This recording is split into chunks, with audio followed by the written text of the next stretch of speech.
Let it be a Nick and Jane, and let it be a Mr. Smith, a banker of Nick and Jane. They both keep their money in his bank. That's why we use the title Mr. Smith with respect.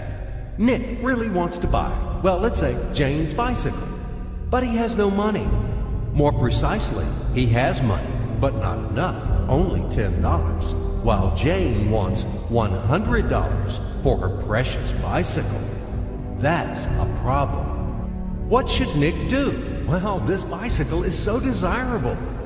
He gives Jane his $10 as a deposit and asks plaintively not to sell the bike to anyone. He says that he will bring the rest of the money soon. At the same time, he runs to his bank, to the respected Mr. Smith, to get a loan for the missing $90. As ill luck, Mr. Smith has no money at this moment, but he knows perfectly about $10, which Nick gave to Jane. And where will Jane bring his money to? That's right. She will put these $10 in her lovely bank to the same Mr. Smith. Therefore, Mr. Smith asks Nick to come back tomorrow in the hope that tomorrow he will get these $10. And everything happens this way. The next day, Jane brings $10 to the bank. The bank provides Nick these $10 on credit. Nick immediately gives them to Jane. She again puts them in a bank. The bank again provides Nick these $10 on credit, etc. As long as Nick the fool will gather enough money for the bicycle. Don't you get confused yet? Be patient, I told you. These demons have been trying to confuse you during 1,000 years. These damn economists and financiers. But anyway, we will figure everything out. So what do we have in the end? Nick finally got the bike from Jane. Wow! But at the same time, Nick owes $90 to the bank, Mr. Smith. And the bank, in its turn, owes $100 to Jane. In other words, those $10, which existed initially, have magically turned into $200, $190 of debts plus real $10.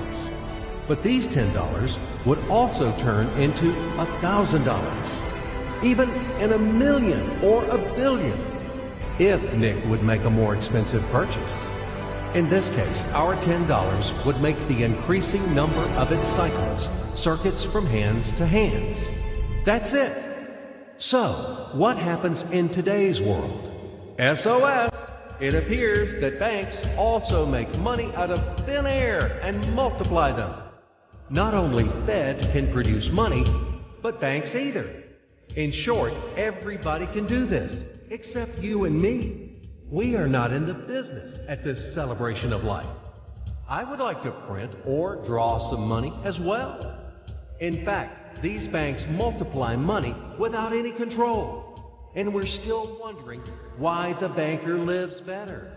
What are naive fools are we? Now it is clear why.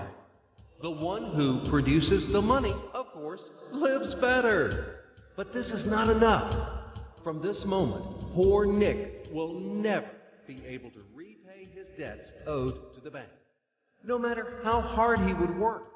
Silly Nick doesn't know it yet, that he's in slavery to the bank, in credit bondage forever, because those $90, which he owes to Mr. Smith, do not exist in nature at all. Sly Mr. Smith made his money out of nothing. He created them out of thin air, just one click. And $10 turned into $200. Yes, but you can object